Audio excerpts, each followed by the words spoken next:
இந்த பாரு கல்பனா, அது பாரு அண்ணியை இப்ப நீ கட்டாயப்படுத்தாத, கொஞ்ச நேரம் கழிச்சு நானே அண்ணி கொடுக்குறேன். இன்னைக்கு விஸ்வாவுக்கு நோய் கஞ்சி கொடுக்கலான்னு டாக்டர் சொல்லியிருக்காருல, நான் ரெடி பண்ணி வச்சிருக்கேன். வா எடுத்துறேன், நீ எடுத்துட்டு போனல வா.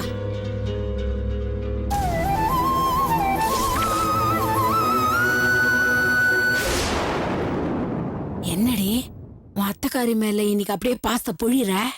என்னம்மா பண்றது, அவங்க புருஷனா நம்ம கொலை பண்ணிருக்கோம். அவங்க மேல நம்ம அப்படி இப்படி எல்லாம் அக்கறை இருக்கிற மாதிரி நடந்துகிட்ட தானே அவங்களுக்கு நம்ம மேல சந்தேகம் வராம இருக்கும். இங்க யாருக்கும் நம்ம மேல எந்த சந்தேகமும் வராது. விஸ்வாக்கு தாண்டி நம்ம மேல எந்த சந்தேகம் வராம பாத்துக்கிறது தான் ரொம்ப முக்கியம். அவருக்கு எப்படிம்மா சந்தேகம் வரும்? அறிவு இருக்கடி உனக்கு. ஏண்டி அந்த நந்தினி எவ்வளவு ஆவேசமா வந்து உன் அத்தைக்காரி கிட்ட நம்மள பத்தின எல்லா விஷயத்தையும் சொன்னா. நம்ம நல்ல நேரம் இவன் நம்பல. அடுத்தது அந்த நந்தினி என்ன பண்ணுவா, நேர விஸ்வா கிட்ட போய் இந்த விஷயத்தெல்லாம் சொல்றதுக்காக போவா. ஆமாமா, இத நம்ம யோசிக்கவே இல்லையே. விஸ்வா மாமாவை தனியா ஹாஸ்பிட்டல்ல விட்டுட்டு நம்ம எல்லாரும் இங்க இருக்கோம். இந்த நேரம் கண்டிப்பா நீ சொல்ற மாதிரி நந்தினி போய் எல்லா உண்மையும் விஸ்வா மாமா கிட்ட சொல்லணும் தானே நினைப்பா. புரியுது இல்ல? அப்புறம் ஏன் இன்னும் நிக்கிற? சீக்கிரமா ஆஸ்பத்திரிக்கு போய் விஸ்வா பக்கத்திலேயே இரு. சரி. அங்க அந்த நந்தினி வந்தா அவளை கிட்டக்கையே அண்ட விடாத. சரிம்மா. இங்க உன் அத்தைக்காரிய நான் சமாளிச்சுக்கிறேன். கிளம்பு. சரிம்மா, நான் உடனே கிளம்புறேன்.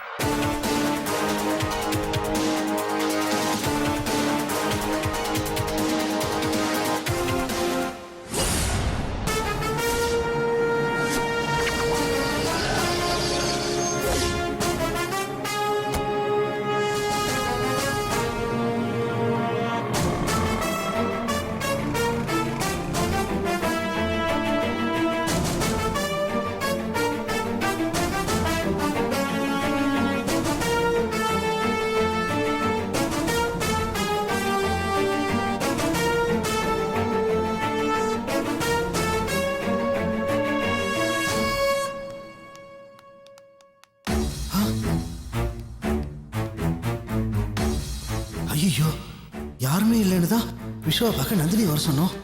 இப்ப கல்பனா வந்துட்டாலே என்ன பண்றது? இந்த நேரம் நந்தினி வந்துட்டா இன்னும் பிரச்சனை ஆயிடுமே.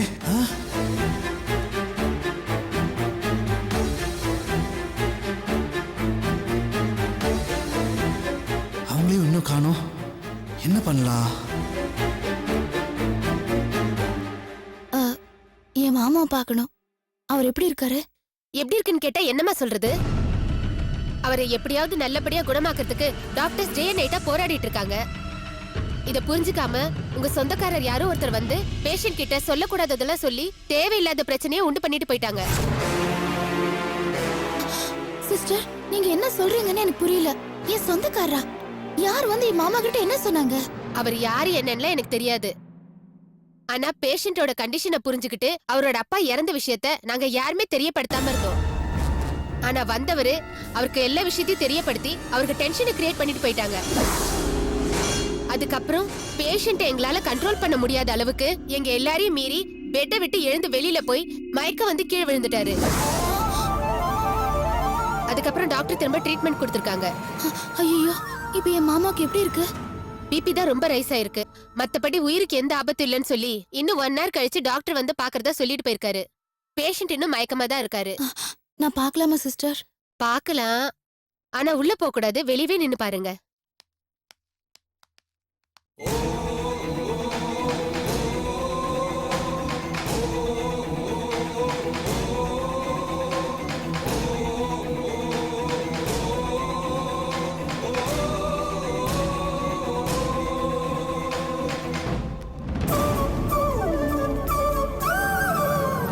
ஏன் நந்தினி இவ்வளவு லேட் பண்ணிட்டீங்க? சாரி முரளி, இப்போ அவரை பார்க்கலாமா?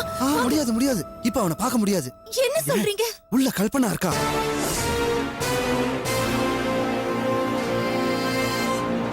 கல்பனாவா? அவ எப்படி இங்க வந்தா? அதான் எனக்கும் தெரியல. உள்ள யாருமே இல்லங்கிறதுனால தான் உங்களுக்கு ஃபோன் பண்ணி வர சொன்னேன். ஆனா உங்களுக்கு முன்னாடி எப்படி கல்பனா வந்தானே எனக்கு தெரியலையே. ஐயோ, இப்ப என்னமா பண்றது? வேற வழி இல்லப்பா. அவ கால்ல விழுந்தாலும் பரவாயில்ல, நான் எப்படியாவது அவரை பார்த்தே தீருவேன். வாமா வாமா. எந்த பிரச்சனையும் வராம இருக்கணுமே கடவுளே.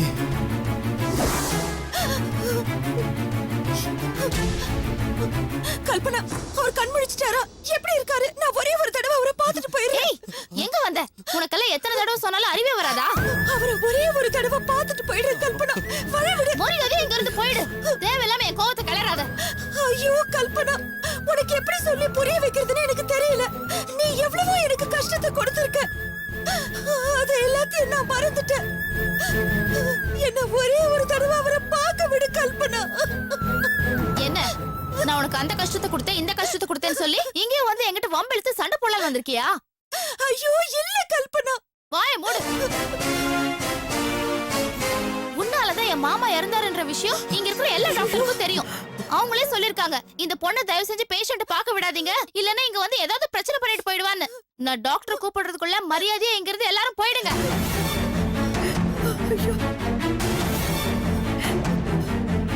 மாமா இறந்த விஷயத்தை எவனோ ஒருத்த வந்து விஸ்வா மாமாக்கு தெரியப்படுத்திருக்கான். அதனாலதான் அவருக்கு மறுபடியும் இந்த நிலைமை. அவனை நீதான் அனுப்புனேன்னு டாக்டர் கிட்ட சொன்னேன்னு வச்சுக்க, அவரே வந்து உன்னை கழுத்தை பிடிச்சு வெளியில தள்ளிடுவாரு. ஏமா இப்படி நாக்குல நரம்பு இல்லாம பேசிக்கிட்டு இருக்கீங்க? கொஞ்சமாவது மனசாட்சியோட பேசுங்கம்மா. உங்க மாமா இறந்து போனதுக்கு என் பொண்ணுக்கு என்னமா சம்பந்தம்? இவ பேர்ல இப்படி ஒரு அபாண்டமா பழி சுமத்தி ஏன் எல்லாரையும் இப்படி நம்ப வைக்கிறீங்க? என்ன என் மாமா கொலை பண்ண உன் பொண்ண இன்னும் ஜெயிலுக்கு அனுப்பாம இருக்கணும்ன்ற திமிர்ல பேசிட்டு இருக்கீங்களா? என் விஸ்வா மாமா மட்டும் சரியாய் வரட்டும், அதுக்கப்புறம் இருக்கவங்க எல்லாருக்கும். ஐயோ கல்பனா, அவர் குணமாகி வந்ததும் நீ என்ன வேணாலும் பண்ணு. ஆனா ஒரே ஒரு தடவை நான் அவரை பார்த்துட்டு போயிடுறேன். உன் கையை காலை நினைச்சு கெஞ்சி கேக்குறேன். என் கையை பிடிச்சு கெஞ்சினாலும் சரி, என் காலை பிடிச்சு கெஞ்சினாலும் சரி, உன் மேல மட்டும் எனக்கு இறக்கமே வராது. ஐயோ உனக்கு எப்படி சொல்லி புரிய வைக்கிறதுனே தெரியல. நான் ஒரே ஒரு தடவை அவரை பார்த்து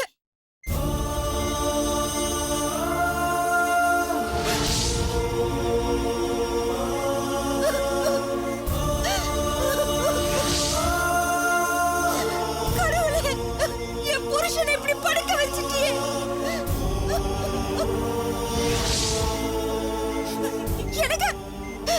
எனக்கு நான் நந்தினி வந்திருக்கேன், என்ன பாருங்க.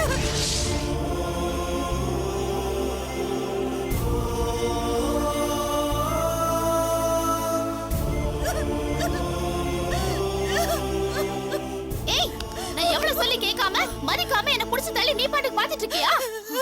இல்ல கல்பனா, நான் ஒரே ஒரு தடவை அவரை பார்த்து ஒழுங்கா இங்க இருந்து போயிடு. முடியாது. போ. ஏமா ஒரு நிமிஷமா. ஏமா உனக்கு ஒரு தடவை சொன்ன அறிவு இருக்காதா? உன்னால்தான் உன் மாமனார் செத்துட்டாராமே, அப்புறம் ஏமா நீங்க வந்திருக்க? போமா. பேஷண்டோட கண்டிஷன் ரொம்ப மோசமா இருக்கு.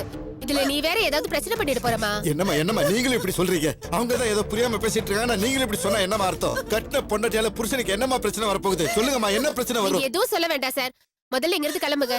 அப்புறம் டாக்டர் பார்த்தாருன்னா டென்ஷன் ஆயிடுவாரு. அப்புறம் உங்க புருஷனை வேற ஹாஸ்பிட்டலுக்கு மாத்திடுவாங்க.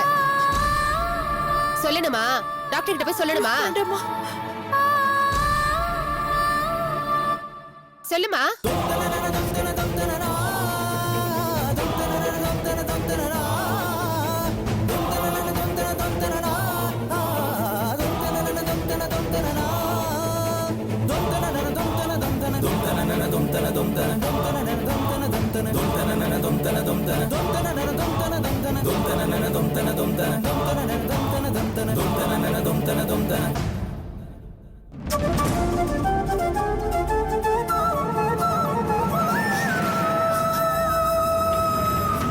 நந்தினி, போலப்பா.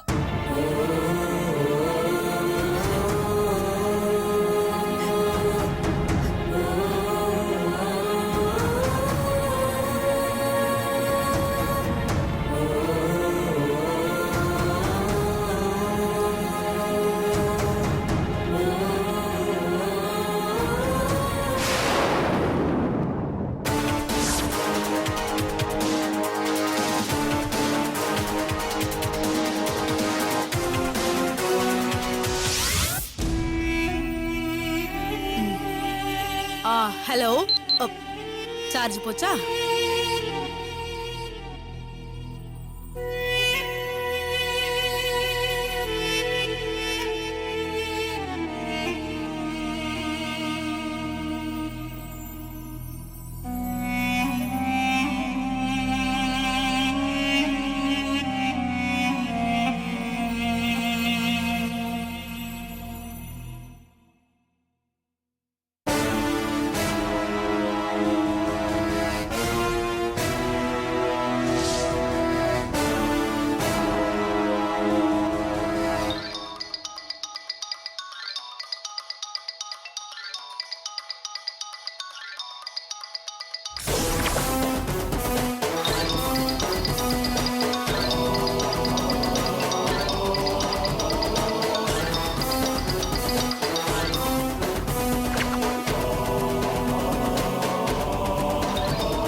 அண்ணி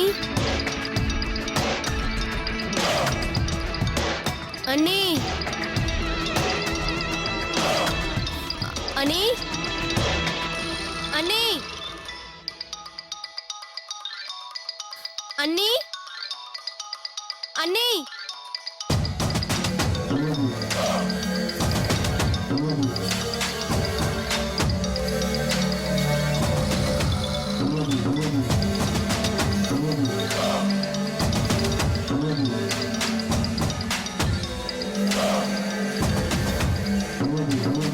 சுந்தரம், மாலத்தி அக்கா வீட்டுக்கார நம்பர் மாதிரி இருக்கே. அவருக்கும் இவங்களுக்கும் என்ன சம்பந்தம்? சரி, யாருன்னு பாப்போம்.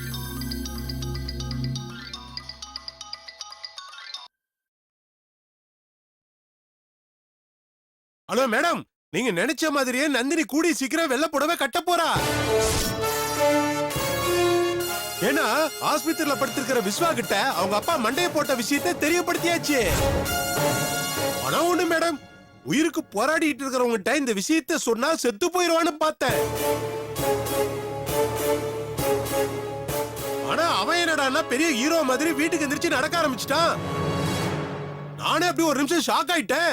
கடைசியில பார்த்தா தலைவரு ஹாஸ்பிட்டல் காம்பவுண்ட் போறதுக்கு முன்னாடியே உடம்புல தெம்பு இல்லாம பொத்துரு விழுந்துட்டாரு. வேற என்ன பண்றது, 2வது மாடியில இருந்து கீழே விழுந்ததுல மண்டை 2ஆ பொளந்து நிறைய ரத்தம் போயிடுச்சு. அது திரும்பவும் ஊறத்துக்குள்ள இப்படி உணர்ச்சி வசப்பட்டா முடியுமா?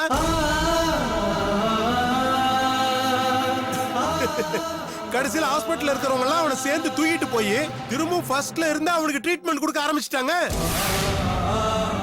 நீங்க நினைச்ச மாதிரி அவன் சீக்கிரமா செத்துருவான். நந்தினி வெள்ளை புடவை கட்டிடுவா. அப்புறம் மேடம், நீங்க சொன்ன காரியத்தை நான் சொதப்பாம மட்டும் இல்ல, நான் யாருக்கிட்டயும் சிக்காமையும் பண்ணிருக்கேன். அதனால அடுத்த வேலையை நீங்க கொடுக்கும் போது கொஞ்சம் அமௌண்ட்டை ஏத்தி கொடுத்தீங்கன்னா நல்லா இருக்கும். அதனால நான் ஏதோ கேட்டேன்னு நீங்க தப்பா எடுத்துக்காதீங்க. எனக்கு தெரியும் உங்களுக்கு பெரிய மனசு இருக்கு, நீங்க செய்வீங்க. சரி மேடம், நான் போனை வச்சிடறேன். அடுத்தது உங்க போனுக்காக நான் காத்துக்கிட்டு இருப்பேன். நீங்க யோசிக்கிறது என்னன்னு எனக்கு தெரியுது. நீங்க எவ்வளவு கொடுக்கலாங்கிறத மட்டும் தானே யோசிச்சுட்டு இருக்கீங்க. நீங்க கொடுப்பீங்க, எனக்கு நம்பிக்கை இருக்கு. நான் வச்சிடறேன் மேடம். வச்சிடறேன்.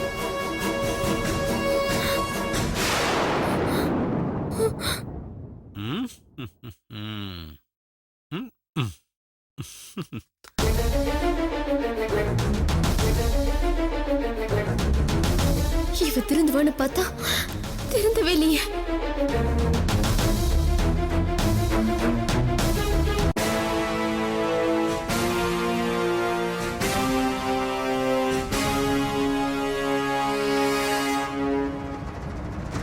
போன்ல யார் ரேவதி?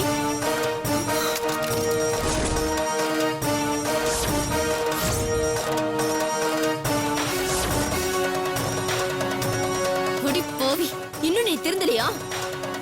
ரேவதி, வாய மூட.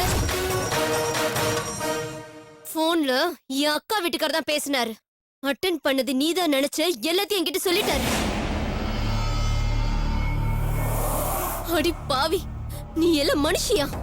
உயிருக்கு போராடிட்டு இருக்கிற என் மாமா கிட்ட சொல்லக்கூடாத விஷயத்தெல்லாம் சொல்லி திரும்பவும் அவரை பழைய நிலைமைக்கு ஆளாக்கிட்டியே. அவர் உனக்கு என்னடி பாவம் பண்ணாரு? ஓ, அப்ப அவன் இன்னும் சாவலியா? என்ன பாக்குற? அன்னைக்கு நானும் என் தம்பியும் எங்களுக்கு வேண்டாத ஒருத்தன் அடிபட்ட ஹாஸ்பிட்டல்ல உயிருக்கு போராடிட்டு இருக்கான்னு சொல்லிட்டு இருந்தோம்ல. அந்த வேண்டாதவன் வேற யாரும் இல்ல, உன் அக்கா புருஷன் விஸ்வாதான். இத அப்பவே உன்கிட்ட சொல்லியிருந்தா நீ உடனே அலறி அடிச்சுக்கிட்டு ஓடி போய் ஒப்பாரி வச்சிருப்ப. இன்ஸ்டால்மெண்ட்ல உன்னை அழ வைக்கிறத விட அவன் செத்துட்டான நியூஸ் வந்ததுக்கு அப்புறம் ஹோல்சேல்ல அழவிடலான்னு நினைச்சேன். அதுக்குள்ள உனக்கு நியூஸ் தெரிஞ்சு போச்சு. என்ன அப்படியே என்ன கடிச்சு கொதறணும் போல தோணுதா? முடியுமா உன்னால? Please come on. சிட்டுக்குருவி மாதிரி இருக்கிற ஒன்னாலேயே எனக்கு அந்த லாஸ் இந்த லாஸ்னு எனக்கு ஆட்டம் காட்ட முடியும்னா நான் கழுகுடி. என்னால என்னெல்லாம் பண்ண முடியும். உன்கிட்ட எல்லாம் பேசி பிரயோஜனமே இல்ல. ஏய், எங்கடி ஓடுற? நான் உடனே என் விஸ்வா மாமாவை பார்க்கணும். விடு. எதுக்கு? என்ன பத்தின எல்லா உண்மையும் அவங்கிட்ட சொல்றதுக்கா? அதுக்கு இந்த நேரம் சரியா வராது. நானே ஜோசியரை பார்த்து நல்ல நேரமா குறிச்சு தரேன். இப்ப நீ போ உள்ள. ஏய், ஓடி உள்ள. ஏய், சொல்றது கேளு. எங்க ஓடுற? போ உள்ள. ஓடுறல. ஏய், என்னக்கா நடந்துச்சு? விஸ்வா விஷயத்துல நாம போட்ட பிளான் அவளுக்கு தெரிஞ்சு போச்சு.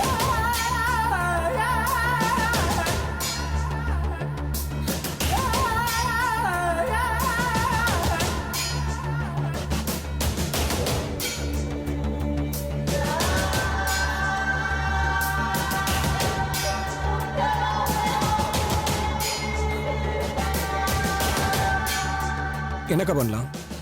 பேசாம போட்டு தள்ளிடலாமா? இரு, எதுக்கு அவசரப்படுற? நீ எழுதி கொடுத்த அக்ரிமெண்ட் எங்க அக்கா கிட்ட இருக்கிற வரைக்கும் உங்களால என்ன ஒண்ணும் பண்ண முடியாது.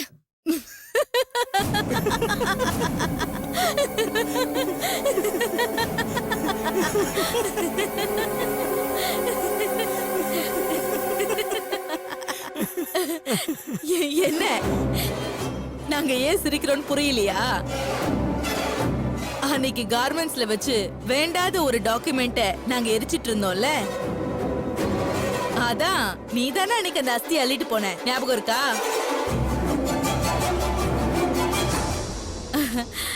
அது வேற ஒண்ணும் இல்ல, உனக்கு நான் எழுதி கொடுத்த அந்த அக்ரிமெண்ட்.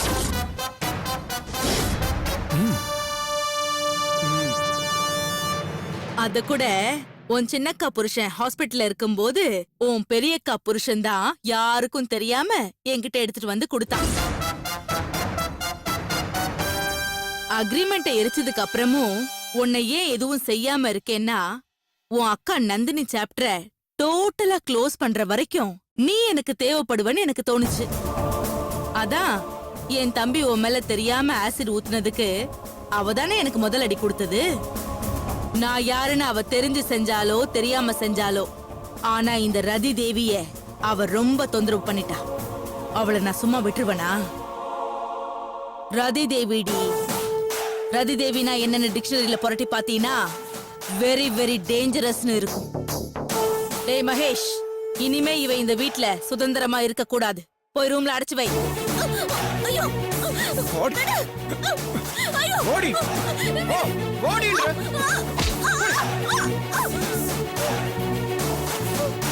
கொன்றுவேன்.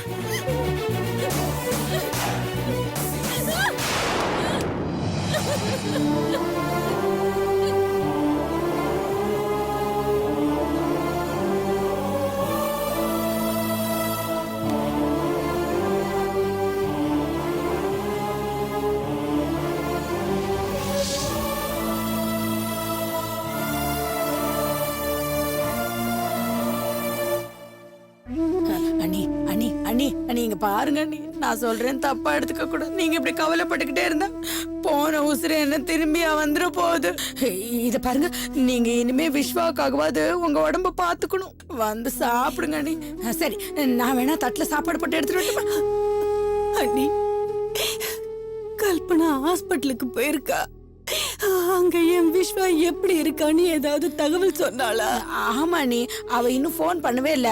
உங்களை சாப்பிட வச்சுட்டு நானே அவளுக்கு போன் பண்ணி என்ன ஏதுன்னு கேட்கலாம் தான் இருந்தேன். சரி, நீங்க முதல்ல சாப்பிடுங்க, நான் போன் பண்ணி அவளை என்ன ஏதுன்னு விசாரிக்கிறேன். இது பாருங்க, எனக்கு இப்ப சாப்பாடு முக்கியம் இல்ல.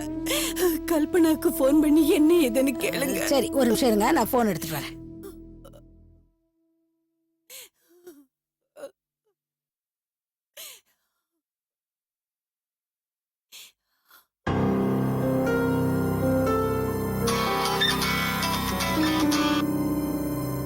சொல்லுமா. ஏண்டி கல்பனா, ஆஸ்பத்திரிக்கு போனியே, அங்க என்ன ஏதுன்னு ஒரு நிலவரத்தை போன் பண்ணி சொல்ல மாட்டேன்? இங்க அப்படியே அண்ணி பதட்டத்தோட இருக்காங்க. என் பக்கத்துல தாண்டி உட்காந்துருக்காங்க. சீக்கிரம் சொல்லு, விஸ்வா எப்படி இருக்கான்? அது ஏமா கேக்குற? நம்ம வீட்ல இருந்த சமயத்துல எங்க மாமாவுக்கு பெரிய பிரச்சனை நடந்திருக்கு. என்னடி சொல்ற கல்பனா? பிரச்சனையா? யாரோ ஒருத்தர் சொந்தக்காரன் சொல்லி விஸ்வா மாமா தனியா பார்த்து மாமா இறந்து போன விஷயத்த சொல்லிட்டு போயிருக்கான்.